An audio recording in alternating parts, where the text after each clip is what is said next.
I'm really grateful to be here with you both. Oh, we're so grateful And to thank have you. Like literally Yeah. on the way here, we were just like, oh, like so amazing that we get to like speak to amazing women like you and just Yeah. like hold space with them, and like that's just Yeah. what we do. Do you know what I mean? It's just like, as women, that's like the most powerful thing you can do. Absolutely. Is unite. Absolutely. We amplify each other. Yeah. So when we create together, it's astounding. Yeah. And Literally. yeah, I'm proud of you both as well Oh, for what thank you've done, you. creating this space, creating Thank a platform you. for people to share. And Thank you. of course, you set the tone. So it's really, I just feel very inviting energy from you both. Yeah. So I'm so happy. yeah, thank you as well for having me. Oh, you know? Of course. Yeah. Literally. Yeah. We were saying earlier, we're just so grateful for how far we've come, and you know, just having this platform and being able to speak to a variety of different people, it just enlightens us, makes our world expand, and it's just such a good, it's changed our life. It's literally changed our life. Like, lives, yeah. I feel so different, like, to how I felt 2 years ago. It's coming up to 2 years now that we've had the Wow, podcast. So I'm like, amazing. just healing every time we have an episode. Like, there's Yeah. something that heals in me every time we have an episode. It's just like Yeah. amazing. But anyway, let's get into the let's, EP. I could talk about that for A whole 1,000 years. episode. So That could I be a would whole just- episode of itself, I guess. yeah, it literally could be. So my quote is, "The language of gratitude is the language of the earth. When we give thanks to the land, the plants, and the waters, we engage in a dialogue of reciprocity. In this exchange, we acknowledge that the earth gives to us freely, and we are called to give in return." Beautiful. Yes. That's such a lovely quote. Can you explain a little bit why you chose that quote for us today? Absolutely. So this is a quote by an author and a plant biologist. She has written a book. Well, one of her books is Braiding Sweetgrass, and this quote is not direct. Yeah, Oh my gosh. it's amazing, right? It's the Wow. quote is not directly from the book, but the quote is from her. It's from her. And I just found this quote really beautiful because it really shines light on just how much the earth gives to us. And she's our great mother. She is the archetype of the great mother, and she never asks for anything back of us. It's an unconditional love, and just by giving thanks and having a reciprocal relationship with her, even if it's just an emotional one. Sorry, I'm getting emotional. No, because, yeah, same. like it really resonates with me, and it's a big part of my practice. You know, just seeing the divinity in the earth and seeing how much that she gives to us, and yeah, just by giving thanks and showing love and gratitude, that is the best way that we can give back. And the more we give back, the deeper we get in relationships. So the more we give, the more we receive. And so yeah, that is my quote.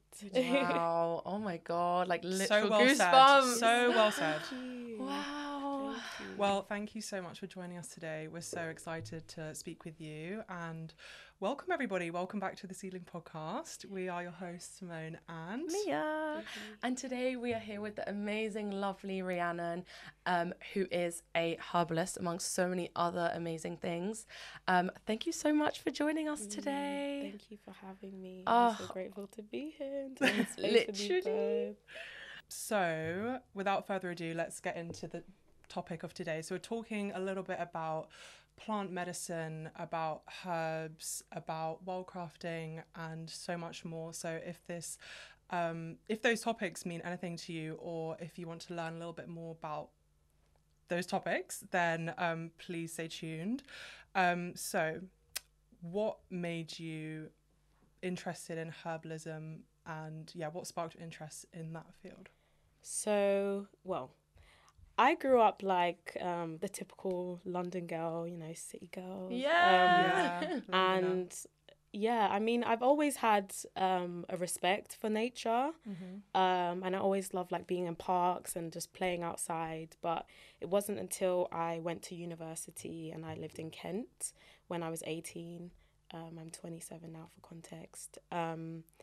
And I started to spend a lot of time by myself. I'm an only child anyway, so I was always kind of, you know, I've always been quite independent and like my own company. But during university, it was more than ever. And in Canterbury where I lived. It was surrounded by countryside, beautiful woodlands, and yeah, I just thought, why not venture out, see what's out there, you know, go discover and explore.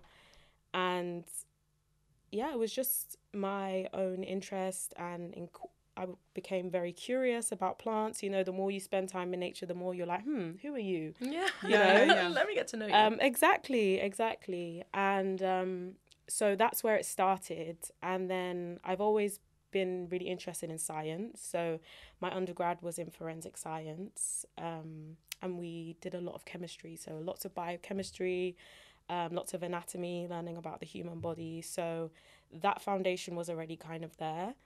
And then a few years later, I had an experience with plant medicine, DMT. I don't know if you've heard of DMT. Yeah. So it is the active part of ayahuasca, you know. Yeah. But you can also get DMT in its pure form. And yeah, you smoke it, and the experience lasts about 7 to 13 minutes. It differs between people, but that's also why the first psychedelic I wanted to try was DMT. A lot of people look at me and think that I'm crazy because it's really like intense. going straight into the deep end. It's really intense. So I was like, Yeah. you know what? If I try mushrooms and I hate it, it's gonna last for a few hours. Yeah. But if I smoke DMT, even if it's the worst experience of my life, in terms of the time here on Earth, it's only 7 to 13 minutes. And I think that whole experience just completely broke the floodgates for me. And then, yeah, there was just no going back. You know, it was that unseen realm that had been revealed to me. And Wow. of course, I'm still here having a human experience, but my understanding of plants and plant medicine and connection to the earth is completely changed after that experience. So give thanks to DMT. Wow. Yeah. Oh my gosh, that's amazing. That's so crazy. I didn't realize that's how you got into it. I'm so curious about DMT and like understanding the different realm. Like you literally, I don't know where you go, but you go into, you leave your body. You go into the astral completely realm. change. Yeah, literally astral realm. And some of the conversations I've heard about, I haven't heard too much about it, so I won't speak about it too much because I don't want to like just waffle. But the experiences I've heard are just absolutely insane. So like the fact that you went through that and now you've come out with all this different, perspective, it's inspiring. Makes me kind of want to try. Yeah, literally. And the fact that it like brought you closer to the natural world that we're living in now, and like you said, plant medicine, I think that's like, I feel like that's the best thing you could get out of like a mind altering substance, you know, like just being like more connected. Do you know what I mean? That's really good. Absolutely. Yeah, that's crazy. How do you see like plants now? Like, can you do they speak to you? Okay, so this is an interesting topic that a lot of people ask me about. And it's not only people that have had experiences with plant medicine that can speak to plants and communicate with plants. Anyone can. You just have to build connection and go with an open heart and an open mind, right? Because I think a lot of us, myself included, if someone told me 5-10 years ago that I would be speaking to plants, I would say you're crazy. Like, what do you mean? Like, it's not that we're sitting down and we're kikiing over dinner and like we're having a little gossip. It's sensory connection, right? So during my walks at the end, I always try to just open people up to connecting with plants, and the best way that we can do that is through sensory connection. So an open heart connection as well, but starting with sensory connection, you know, a lot of how we perceive the world, whether we know it or not, is through our senses, right? And so kind of leaving the mind in the back, letting go of preconceived notions you have of plants, and connecting with your senses. So rather than just looking, really seeing the plant, you know, observe the plant. What does it look like? What are the colours? What are the shapes? What are the textures? Because plants also speak to us through their morphology, right? Which is the doctrine of signatures. I don't know if you've heard of that before. I actually haven't. So it's basically a notion that plants communicate to us how they work with our bodies through their colours and through their shapes. So, for example, plants that are red in color can be high in can mean they're high in antioxidants, or they're good for the blood. Plants that have yellow can mean that they work with the bile. And it's also through taste as well. So, you know, really tasting the plant, savoring the flavor. Plants speak to us through their tastes. Something that is sweet can mean that it's moistening and cooling. Something that is bitter can mean it has an affinity for digestion. It has an affinity for the liver.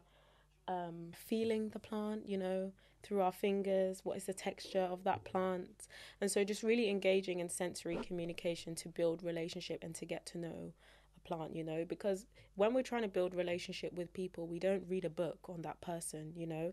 We actually build relationship. We go up to them, we speak to them, we communicate with them. It's reciprocal. We give and we take, right? That is the basis of any good relationship, is reciprocity. And once we've done that, we can start to engage in open heart communication. So a lot of people are very inquisitive about how our ancestors knew how certain plants worked with the body.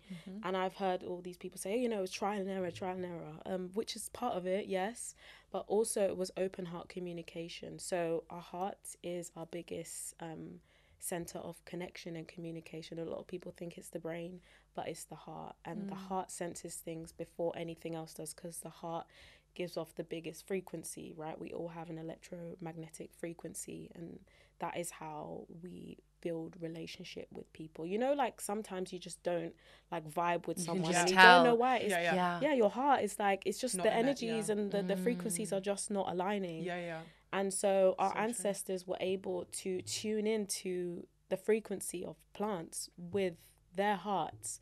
And through that exchange of frequencies, they were able to exchange information, and we were able to speak to plants. So my journey in speaking with plants is more, for example, there's a certain tree that I've built a long-lasting relationship with, and when I go to that tree, I touch the tree, I see colors, right? I see flashes of colors, or I get an overwhelming emotion. So it's about clearing your vessel so that you can receive information. So that's my experience anyway. I don't know about other people, but I urge you to go out and speak to some trees. 100%. I like so resonate with that, and like specifically with like just involving the sensory touch and all of that stuff with the plants, because that really reminds me of last summer. I grew quite a few like vegetables and stuff in my garden, and all of them were from seed, and they were literally like my children. Like I loved them so much.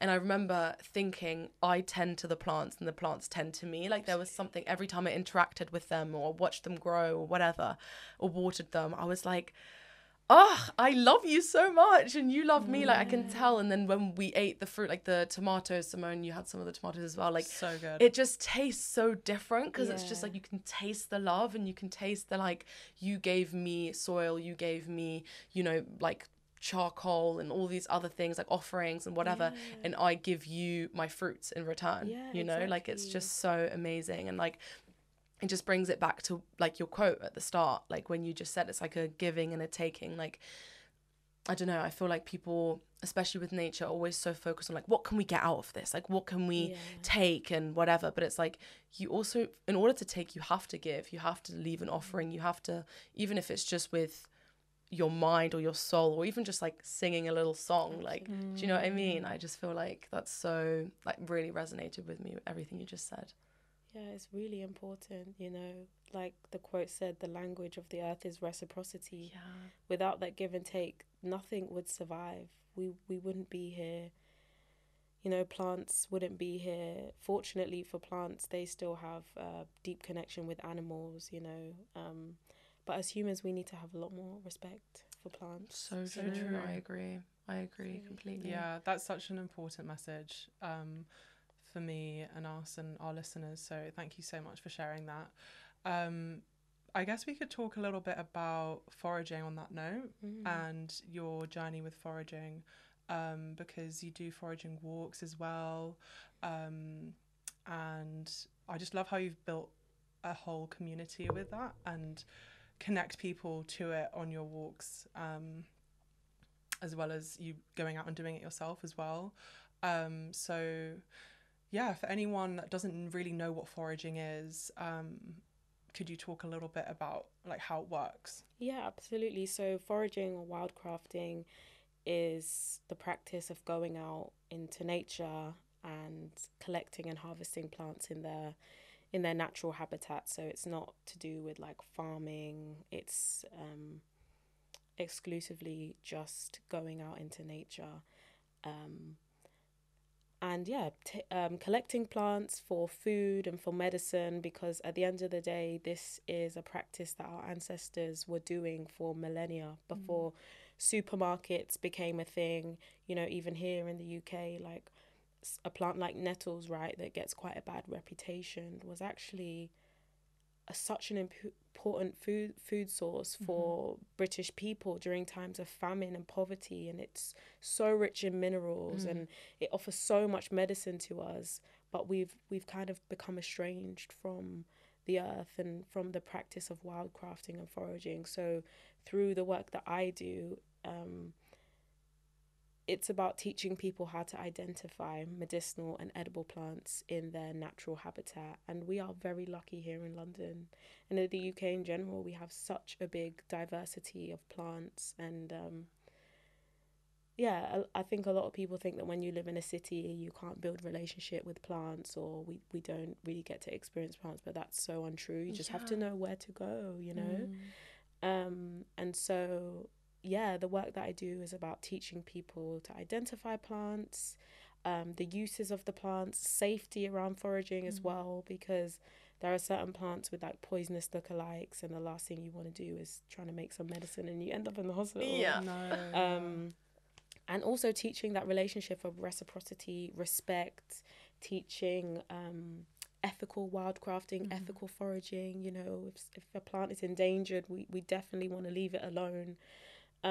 If a plant is in abundance and offering us so much, then, you know, we can take a bit here and there. Exactly, as long as we give back, you know, as long as we build relationships. So it's also about, if there's somewhere that you like to go foraging or wildcrafting, don't just go there when you need something. Go there maybe in the winter time, you know, give it a little bit of love. You know, the plants that you've collected or harvest from will help to spread seeds. That's one of the best things that we can do. That's what animals do, you know, through the cycle of them eating and then, you know, pooing or weeing, or even, you know, certain seeds get stuck into their fur. And so we can also practice those things as well. So, I love really it. good information. Is there anything you wanted to say on? Well, I actually have a question on how did you like get into doing the walks and kind of leading them? Was that just something that kind of came to you, or were you like, wow, I feel like more people need to know about this and that kind of stuff? How did you get into it? It was kind of, it's just, I think it's not really about me. It's me being a vessel and a conduit for the plants. I love that. And that's part of me giving back, you know, because I have benefited so much from plant medicine and from foraging. The least that I can do is to help spread the word, and I have the knowledge, so I would be doing the world and the plants a disservice by not sharing that. But also it brings me so much joy as well, so I also get from it as well, you know, everyone wins. And also it's something that I've been able to turn into like my job, you know, so I'm just I'm so grateful, you know.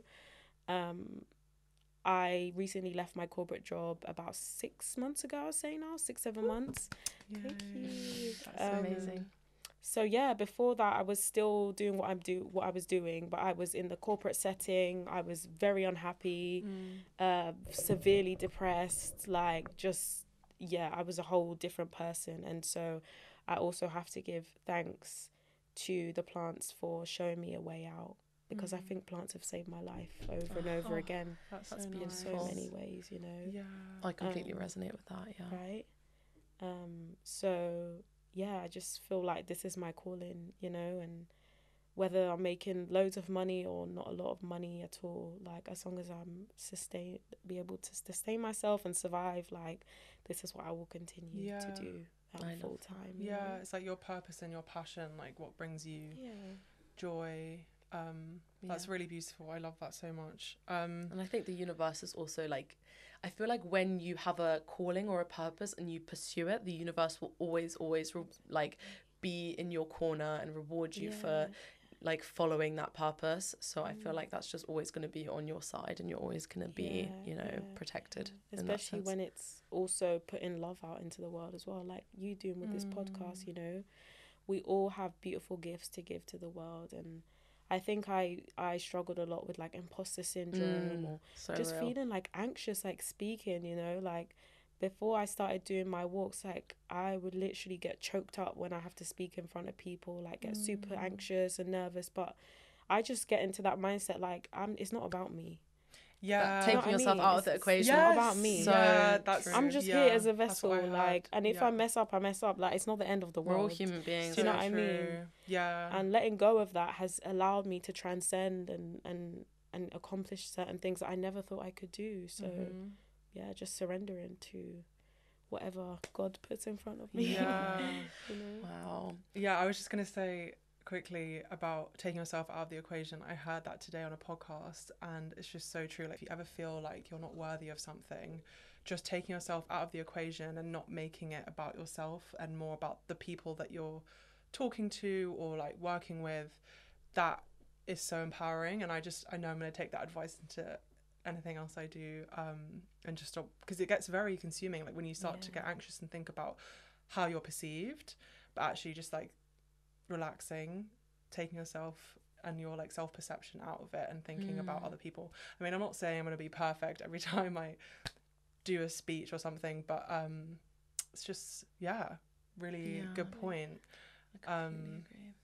And I want to talk about like mental health as well now, to change back. Tracks. change tracks, and like, because you said it saved your life, like plants have saved your life. I think a lot of people that are struggling right now don't know the power of plant medicine and how they can help. I mean, plants can help save our lives. So do you have any wisdom that you can share on just like healing really with plants? Yeah, absolutely. So of course, one avenue is plant medicine, working with plants for our mental health, which I'm sure we'll get into a bit later. But just being outside and just connecting and just realizing that you're part of something so much bigger, right? That is what, like when I'm standing next to a giant oak tree, like I step out of all the problems of the day and all of the like the worries of my life and the city and all of the things, you know. I can just completely surrender, and I feel that I am with the great mother who is the earth, and I feel understood, you know. I feel listened to. I feel unconditional love, and I think a lot of people feel that as well. Just stepping into a natural space, even if it's a park, take your shoes off, ground in the earth, just try and let nature dissolve a lot of the mental health things that we're facing, you know, whether it's depression, anxiety. You know, studies have shown that just by grounding yourself and putting your feet in the grass, it charges your body in a way that helps to dissolve a lot of things that you're feeling and experiencing. And so also, like when I'm in nature, you know, I don't feel alone. So true. Oh my gosh, There's such a great friend that we have in nature. And so when I was at uni and I was feeling very lonely, nature did save my life, because I'm like, I'm not alone. Do you know what I mean? Like, I have the trees, I have the flowers, and even the birds and the bugs and, you know, everything. Like, we're never truly alone, you know? So anytime I'm feeling lonely or I'm feeling low, I know that I need to get outside, because also as humans, the way that we're living is so unnatural. It's so unnatural. Like living in these boxes and with the Wi-Fi and all these things going on and sensory overload, you know, like every time I have to go into the city, I absolutely dread it because I just get so overwhelmed, and I'm just I just want to like scream because I have to watch this and then look at this and then make sure I don't walk into this person and you know. And the energy there as well, it's so intense. But when you step into a natural space, everything goes silent. So true. Everything just goes silent, and you can really like you can hear your thoughts, you know. So which can be scary for some people as well, though. That's a thing. Yeah, absolutely. But I think we need to face ourselves. Needs definitely. to be heard. We need to face ourselves now more than ever, because look at everything going on in the world. There's so much destruction. And that's because we're all running away from ourselves. We're running away from our shadows. We're always on a dopamine, like we're always trying to find the next fix, you know, like oh, I feel bad, let me do this, let me do that. And sometimes the answer is just to go outside and go within and cry and scream feel the feels, you know. And I think especially as women, we need to start honoring our emotions, so real, because we are emotional beings, and that is what makes us beautiful, you know. But we've had to suppress them down, push them down, and live in a way that doesn't honor our cycle. And so just get outside. Oh my God, so real. You touched a little bit on, obviously, like especially as women and like kind of embracing our shadow self, and I know you've been posting about that quite a bit recently, which I absolutely love. I love the idea of embracing all of you, not just the light self, but also the darker parts of you, the dark feminine. I really wanted to just talk to you a little bit about that now, and like how you connect to your shadow self and how you kind of dissolve the like judgment that's there, because I think there's also, especially for women, there's a lot of judgment for not always being love and light, you know. And it's and there's a lot of, you know, internalized misogyny going on there as well, of like, oh, I need to be love and light, I need to be love and light, I need to be light, airy, fairy, and always, you know, in my positive light feminine energy. But you can't always be like that. It's a duality. You need both, right? So I'd love to like speak to you a little bit. Absolutely, like exactly what you were saying, you know. There is no light without dark. Everything came from darkness. No matter what you believe, whether you believe in the Big Bang, whether you believe in the creation story, everything started off as nothing, right? As darkness. We all started out in the womb, the gestation period. It was darkness, right? Everything that has form right now started from darkness, from nothing.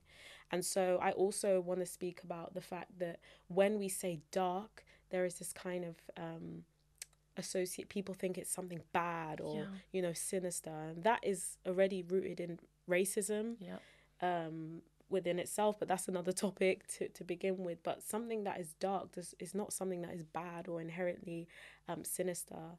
It is just the parts of us that have been pushed down and suppressed. And so through connecting with the dark feminine energy, I have been able to do the shadow work. And when we speak about divine feminine, right, that word gets used quite a lot, but divineness is a whole, right? It's like you said, it's a spectrum, it's polarity, it's opposite ends of a spectrum. So we can't just be love and light all the time. And I think the issue is that people try to force that love and light all the time, and then we're left with big shadows because we are trying to be something that we are not, constantly. And through pushing down and suppressing our shadow, we don't accept ourselves. We don't accept ourselves in our fullness, you know. And so bringing that shadow to light really helps us to grow and to evolve, right? Because there are parts of us that we're not necessarily, we don't want to show people, we don't want to show to the world, because as children we were taught to suppress those parts of ourselves so that we could be an acceptable member of society. And so the shadow is formed during our childhood. I think by the age of like 7 you have your conscious and your subconscious mind, and the shadow resides within the subconscious mind. That's so interesting.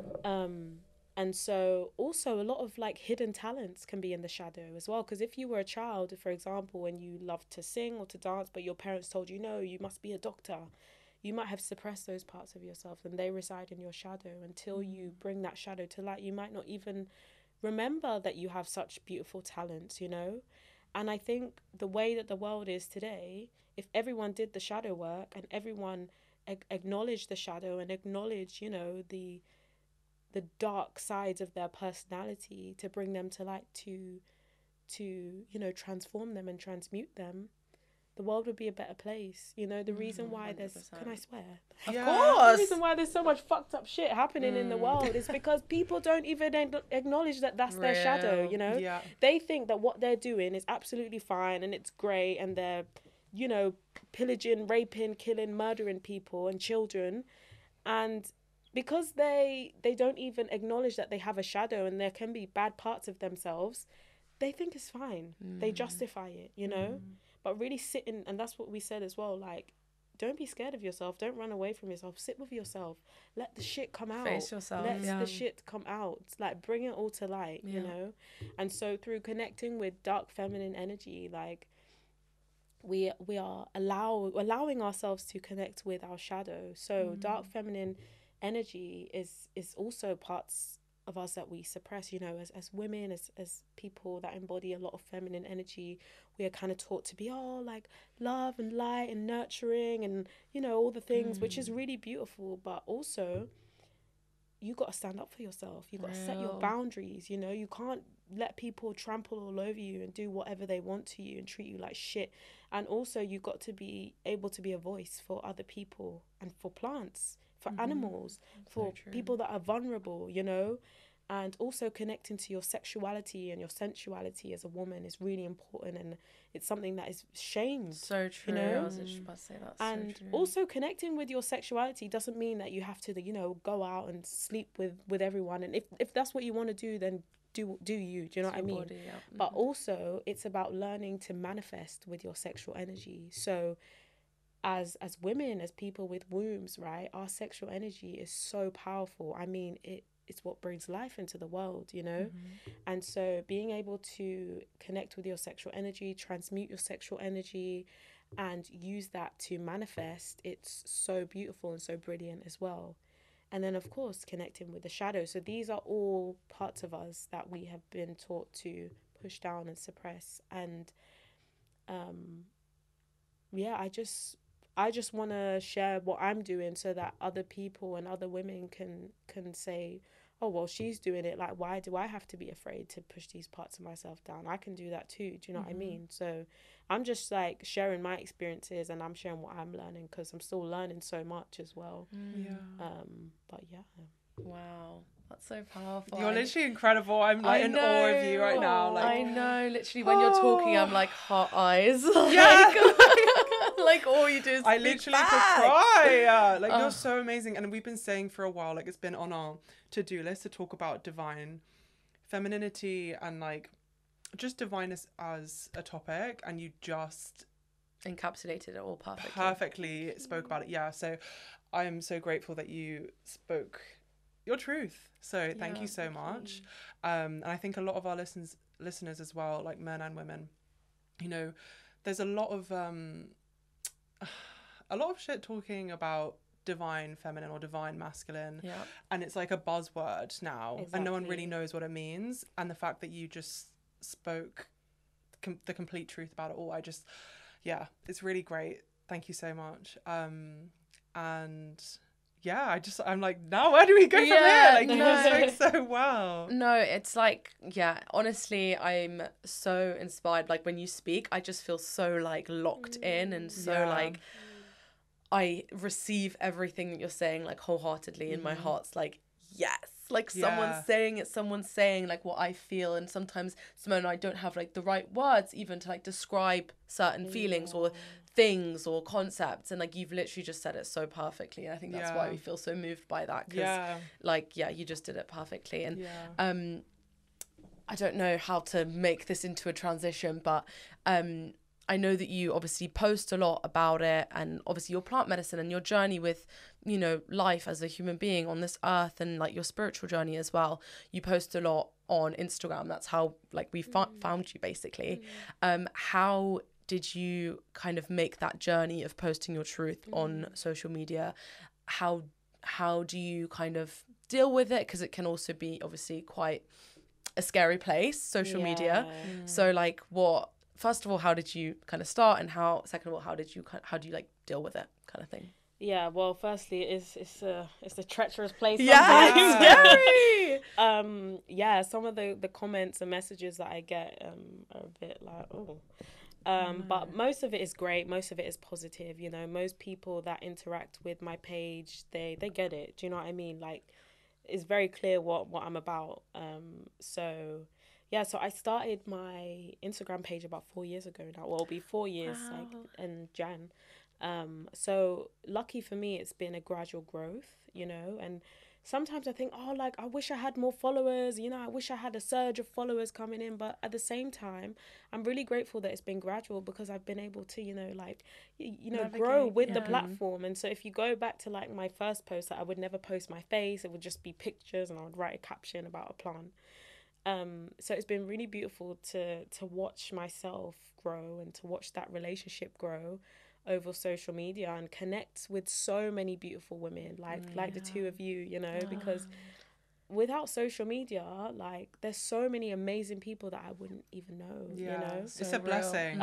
It's amazing. And so just for that, like, I'm so grateful. And then also as a tool to share and to be a conduit and to give the plants a voice. But yeah, I started it 2020, the beginning of 2021, and it was basically, I used to sell herbal teas. I don't do it anymore, but I started off like creating tea blends for like my friends and my family. And then one day I was like, you know what, like, why not I just sell this? Why didn't I start my own little business, you know? But I didn't have like anything in mind that I wanted. Like, I wasn't like, I want this to happen, that to happen. I was like, let me just do it and see what happens, you know? And then, it started from, you know, mainly being a page to sell my teas, which is why it's called Sacred Herbal Tea. I'm like, I don't want to change the name now. That's the name. You're still sacred. Exactly. Still herbal. Exactly. And we love the tea. Amen. Exactly. Cheers. So it started off as that. And then I started to just share more information about plant medicine through like speaking videos. And then I started to host a walk. So it's been a beautiful, like, transformative space, and I haven't really like felt like I had to conform to anything. I just do what I want to do. Do you know what I mean? And if it grows, it grows. I kind of just like, I just accept it for what it is now. But I'm also so grateful for all of the love and the support that I get on there, and just being able to connect to other women. Like, I'm very much in my, like, I just want to connect to other women right now. I love the men too. Yeah. Love the men too. But they have their space. Exactly. But like, divine feminine connection, like we said, like, is so beautiful and so powerful. And I'm just in a space where I'm like decentering men from my life, and I'm just like, like, I have so much, I feel like I have so much purpose in connection with women, you know? And so just having that platform to share has been amazing. So that's great. That's really good. And social media is a blessing. Like, it's a scary place, as we said, but it's connected us with so many amazing people and keeps us connected with so many amazing people. So sometimes I want to just detox from it, but then I'm also like, okay, this is actually something really useful. Back on the topic of plant medicine, can you give us some of your favorite remedies in general? Plants, in general, like plant remedies, herbal remedies, and then, I mean, if there's any that women specifically can be using, and then people maybe that are feeling more low, do you have any? Absolutely. So the gift I just gave you, some amazing tea. So this is an elixir with rose hips and hawthorn berries that I foraged, and it's infused, it's with brandy and it's with honey, and have a sip if you can open. I close it quite tight, but it's very delicious. It's very, very delicious. So brandy some right and honey. now, some live reaction going on. No, it's very, very sweet. It's very. Oh wow. That is amazing. It's delicious, right? Oh my god, Simone, try that right now. Let me get some of that. Oh my god, I can like taste everything. Yeah. That's amazing. Oh, that's so good. It's like cereal. It's like So a what's Shame this if for? that all went missing. Yeah, About right? 5 minutes episode. So wait, what's this? So could you just explain what this is? So it's a self-love elixir Self-love that I elixir. made. So it's more of course, it's gonna have those beautiful physical, the beautiful physical medicine for the heart. So rose hips and hawthorn, both work with the physical heart and also with the emotional. And hawthorn berries are an archetype of heart medicine. So hawthorn is a shrub or a tree that grows. It's actually native to the UK. And the beautiful thing about hawthorn berries and rose hips is that they are still out at this time of year. So actually they're best to forage after the first frost. So even now they're only just starting to come into the fullness. And so hawthorn works as a cardiac tropho restorative, so it helps to nourish the heart. It helps to support the heart's structure and the function. And even after you stop using the medicine of hawthorn, you'll still retain a lot of that beautiful medicine. It helps to regulate the heartbeat. It helps with high blood pressure. It helps with cholesterol. It helps to protect the heart from like oxidative stress and inflammation. And also rose hips work with the heart not as much as the hawthorn does, but it still has its own heart medicine. It still helps to protect and nourish the heart. And they both also work with the emotional heart. So they're both part of the rose family, and one of the common things that we see in plants in the rose family is that they have thorns, right?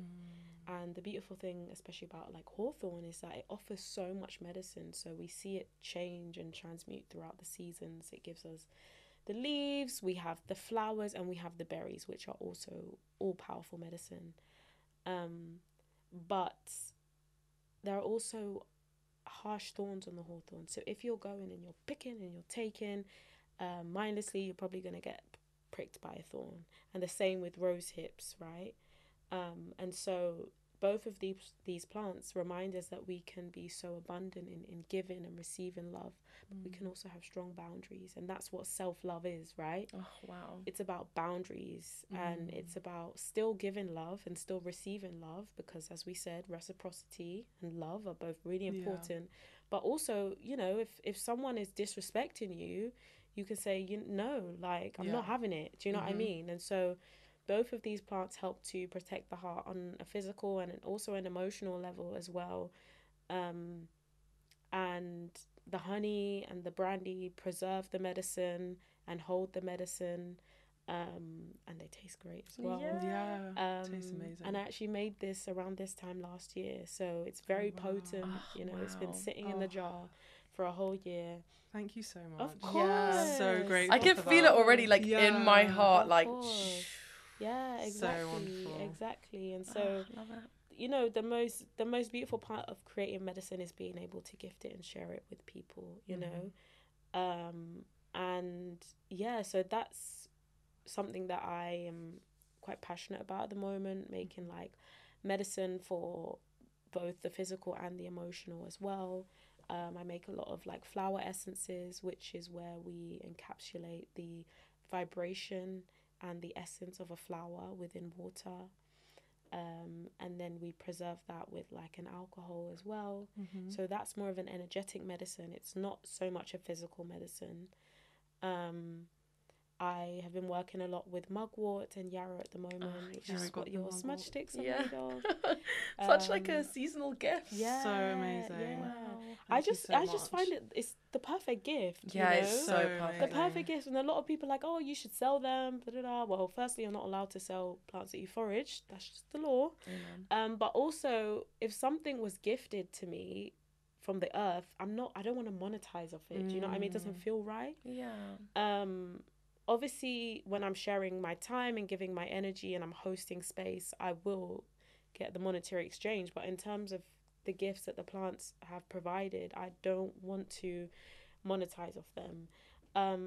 Working with mugwort and yarrow, they're both very feminine herbs.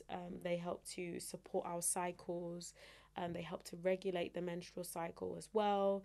And mugwort is the herb of dreams, so it helps us to heal trauma through our dreams, basically, because a lot of trauma is buried in the subconscious, right? And the subconscious comes out to play mostly when we're sleeping, and that's how we process trauma. It's the way that our brain protects us. It gives us these like weird dreams, and then we have to be like, oh, what did that mean? Do you know what I mean? Yeah.